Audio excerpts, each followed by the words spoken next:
என்னை பொறுத்தவரை என்னென்னா, உண்மையிலே அவர் உயிரோடு இருந்து நாட்டுக்குள்ளே வந்திருந்தாருன்னா, அவர்கிட்ட வனத்துறையாக கொடுத்துருந்தோம்னா, நாட்டுக்கே பணத்துறையாக மாற்றிருப்பார். அந்த லெவலுக்கு வந்து யோசிக்கக்கூடிய ஒரு துப்பாக்கி வந்து ஆயுத பூசிக்கு கொண்டாடிட்டு சந்தனமெல்லாம் பூசி வச்சுருந்தார். ஒரு 4-5 நாளையில் வாழங்குழி பள்ளங்கிற இடத்துல வந்து அதிரடிப்படைக்கும் எங்களுக்குமான ஒரு சண்டை.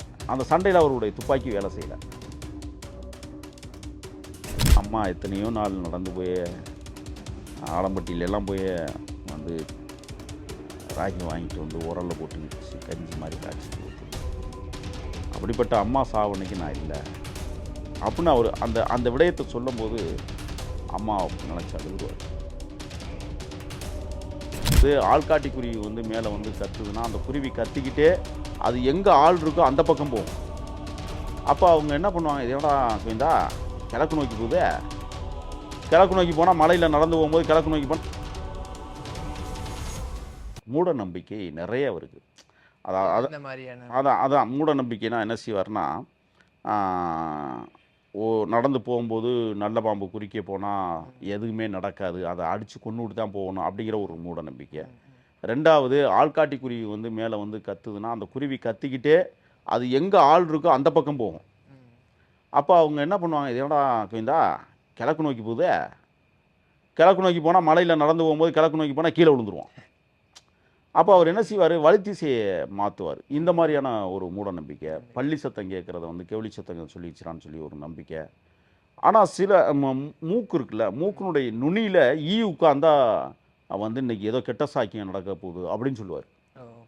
ஒரு தடவை அப்படி தான் காடுகளுக்குள்ள நாங்கள் உட்காந்துக்கிட்டு இருக்கும்போது சில விஷயங்கள் அது வந்து சரியாயிடும். என்னென்னா, என்னெல்லாம் கூப்பிட்டு கருப்பு அப்படின்னாரு. என்னென்ன அப்படின்னா, என்னப்பா கோயந்தா அப்படின்னாரு. என்ன கனவுல ராத்திரி முன்னாடி இருக்கிற 2 பல்லும் விழுந்துருச்சப்பா அப்படின்னாரு.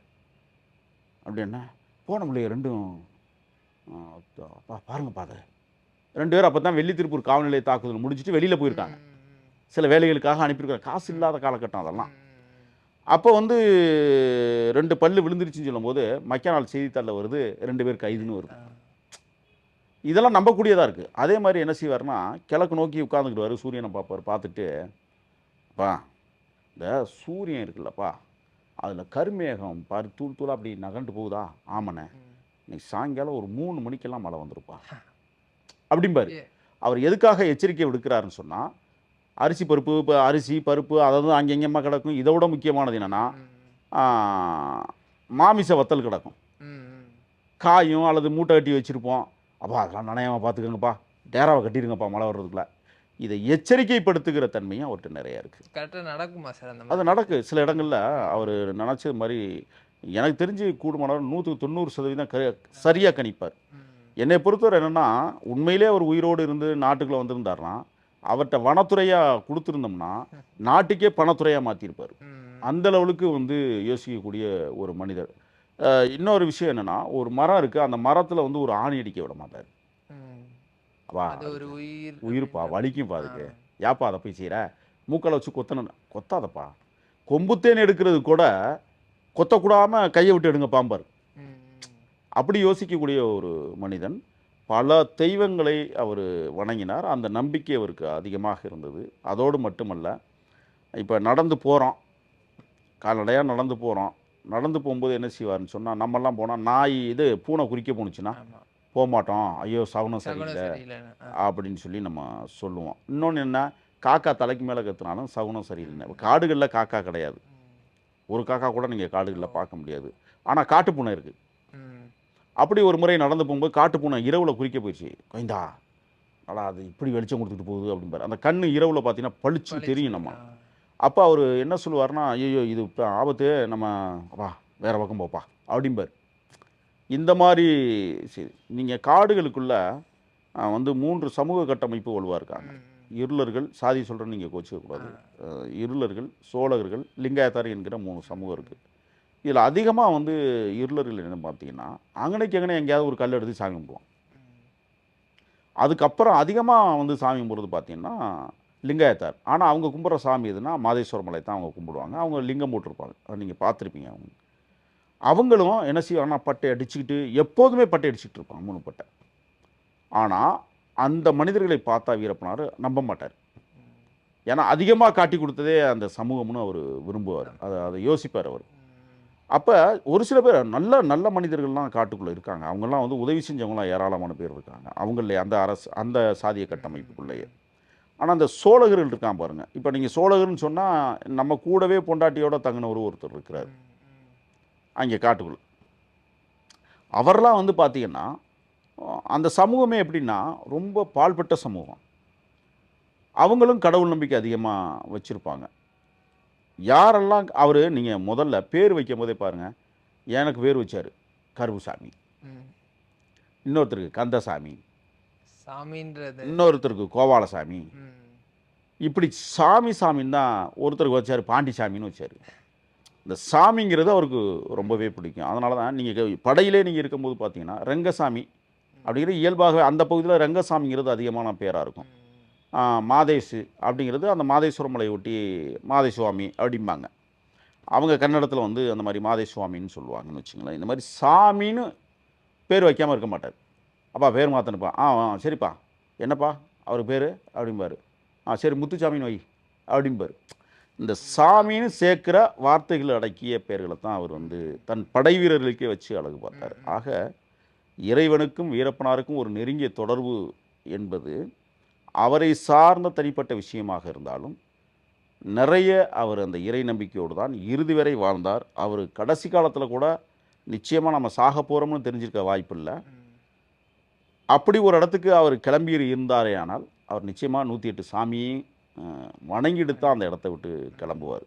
அப்படி ஒரு பெரிய பக்தர் அவர். கையிலே வந்து நீங்கள் பார்த்தீங்கன்னா 24 மணி நேரமும் துருநூறு பாக்கெட் பையிலே வச்சுருப்பார். அவர் துருநூறு பூசுறதே ஒரு அழகுங்க. அப்படி எடுத்து அப்படி நேராக அப்படி நீட்டி அப்படி போட்டு அந்த மீசையை கொஞ்சம் வருடி விட்டு ஒரு செருமிட்டு அந்த துப்பாக்கி எடுக்கிற அந்த பாங்கே தனி அழகு. அதோடு மட்டும் இல்லை, இந்த பூவரச மரம் அதெல்லாம் இங்கே காடுகளில் இல்லை. ஆனால் அரச மரம் காடில் இருக்குது. இந்த அதாவது மனிதர்கள் வாழுகிற இடத்துல தான் சில மரங்கள் இருக்கும். அதில் அந்த அரச மரம் அங்கே குருவிகள் ஒன்றாந்து இந்த அரச மரத்தை பார்த்தாருன்னா போயிட்டு உட்காந்துருவாருங்கண்ணா. உட்காந்து கொஞ்சம் நேரம் இருப்பார். என்னண்ணேங்கண்ணா அப்படின்னா, இல்லைப்பா அந்த காற்று உடம்புக்கு நல்லதுப்பா, அரச மர காற்று வந்து உடம்புக்கு நல்லது, சத்த நேரம் இருந்துட்டு போமே அப்படின்னு இந்த மாதிரி மெஞ்ஞான அறிவியல் பூர்வமாகவும் யோசிக்கக்கூடிய ஒரு தன்மையுடையவர் தான் மதிப்பிற்குரிய வீரப்பனார் அவர்கள். இந்த மாதிரி நிறைய அவரை பற்றி சொல்லிக்கிட்டு போயிட்டே இருக்கலாம். அவ்வளோ விடயங்கள் இருக்குது. அதே மாதிரி அவருடைய அந்த பழக்க வழக்கங்கள் இப்போ நம்ம வந்து ஒரு சில விஷயங்கள் ஃபாலோ பண்ணுவோம் சார் தெய்வீக முறையில். இப்போ வந்து அமாவாசை அன்னைக்கு இதை பண்ணுவோம், இப்போ ஒரு பொழுது இருப்போம் சாப்பிடாம இருப்போம், இந்த மாதிரி விஷயங்கள் நம்ம வந்து நார்மலாக பண்ணுவோம். அவர் ஏதாவது இந்த மாதிரி பழக்க சரியான கேள்வி இது. அம்மா நினைவு நாள் இருக்குல்ல, அதை மறக்காமல் அவருடைய அம்மா நினைவு நாள் அன்னைக்கு அவர் கறி சாப்பிட மாட்டார். சுத்த சைவம் தான் அவர் இது பண்ணுவார். அமாவாசை நாட்களில் குளிச்சுட்டு பயபக்தியோடு இருப்பார். அன்னைக்கு மட்டும் கொஞ்சம் உஷாராக இருப்பாங்க. அமாவாசைங்கிறது ரொம்ப உஷாராக இருப்பாங்க. பௌர்ணமி அப்படின்னாலும் ரொம்ப உஷாராக அவங்க நடந்து கொள்கிற விதம். இதில் என்னென்னா, ஒரு தடவை அப்படி தான் ஆயுத பூசை நாங்கள் கொண்டாடணும் காட்டில். அப்படி கொண்டாடும் போது என்ன செய்வாங்கன்னா, நாளைக்கு ஆயுத பூசைனா இன்றைக்கே துப்பாக்கி எல்லாம் வந்து எண்ணெயில் போட்டு கழுவணும், தேங்காய் எண்ணெயில் போட்டு கழுவணும். இல்லைன்னா மண்ணெண்ணெயில் போட்டு அந்த மிஷின்லாம் சரி பண்ணிவிட்டு தேங்காய் எண்ணெயில் போட்டு துடைக்கணும் எல்லாமே, தண்ணி ஊற்றி கழுவக்கூடாது அது. அப்போ ஒரு தடவை அப்படி தான் அவருடைய எஸ்எல்ஆர் வந்து பக்காவாக ஆயுத பூசைக்கெல்லாம் கழுவி புதுசாக்கி எண்ணெயெல்லாம் போட்டு பக்கா வச்சுருந்தார். அந்த துப்பாக்கி வந்து ஆயுத பூசைக்கு கொண்டாடிட்டு சந்தனமெல்லாம் பூசி வச்சுருந்தார். ஒரு 4-5 நாளையில் வாழங்குழி பள்ளங்கிற இடத்துல வந்து அதிரடிப்படைக்கும் எங்களுக்குமான ஒரு சண்டை. அந்த சண்டையில் அவருடைய துப்பாக்கி வேலை செய்யலை. என்னடா காரணம்னா அதிகமாக கழுவிட்டார். அவர் சொல்லுவார் என்னென்னா, இன்னைக்கு போச்சப்பா அப்படிம்பார். ஒரு 4 பேரை பழி தீர்த்துருக்கலாம்ப்பா அப்படிம்பார். இந்த ஆயுத பூசி அன்னைக்கு கழுவுற விதமே அடுத்த வருஷம் ஆயுத பூசிக்கு ரொம்ப கவனமாக கழுவுனார். அதுக்கப்புறம் உட்காந்து அதை சரி பண்ணி அதெல்லாம் பண்ணாருன்னு வச்சுக்கோங்களேன். இந்த மாதிரி ஆயுத பூசை பொங்கல் அன்னைக்கு பார்த்தீங்கன்னு சொன்னால் காலையிலே எழுந்திரிச்சு குளிச்சுட்டு அந்த துப்பாக்கி வந்து நல்லா தொடச்சிட்டு அதுக்கு ஆயிலெலாம் போட்டு அதுக்கு சந்தனமெல்லாம் தடவி அது ஒரு பயபக்தி. அதாவது என்ன சொல்லுவார்னா, இந்த துப்பாக்கி என்பது எனக்கு உற்ற துணைவன் தான் சொல்லுவார். கோயந்தா எனக்கு அடுத்து தான் நீன்னு எல்லாரும் பேசிக்கிறான்டா, எனக்கு அடுத்து அதுதான்டா அப்படிம்பார். அப்படி ஒரு அந்த துப்பாக்கி அவ்வளோ மரியாதை கொடுப்பார். முள்ளுகள்ல கீற கூட விட மாட்டார் அத. ஏன்னா, அவரு அது என்ன தான் உயிர் இதில தான் இருக்கு அப்படிங்கிறத அவரு நம்புறாரு. நம்புறாரு. அதே மாரி அப்பா நினைவு நாளுக்கும் ரொம்ப சில நேரங்கள்ல நான் இப்ப சொன்னாலும் எனக்கே கண்ணு கலங்குது. ம். அம்மா வந்து புற்றுநோயில செத்து போகுது. அப்பா வந்து காட்டு எரும குத்தி செத்து போறாரு. ம். அ அப்பாவோட அம்மாவ ரொம்ப அளவு கடந்து நேசிக்கக்கூடியதுங்க. அவர் சொல்லுவாரு, "எத்தனையோ நாள் பசி பட்டினிப்பா. ஆ கேழ்வரகு களி கிடைக்காது. ம். ராகி களின்னு அங்கே சொல்லுவாங்க. இந்த ராகி களி கிடைக்காம அம்மா எத்தனையோ நாள் நடந்து போய் ஆலம்பட்டியிலலாம் போய் வந்து ராகி வாங்கிட்டு வந்து உரல்ல போட்டு இடித்து கஞ்சி மாதிரி காய்ச்சி கொடுத்து அப்படிப்பட்ட அம்மா சாவு அன்னைக்கு நான் இல்லை. பங்காளிகள் என்னை ஊருக்குள்ளேயே வரவிடாமல் தடுத்து ம்.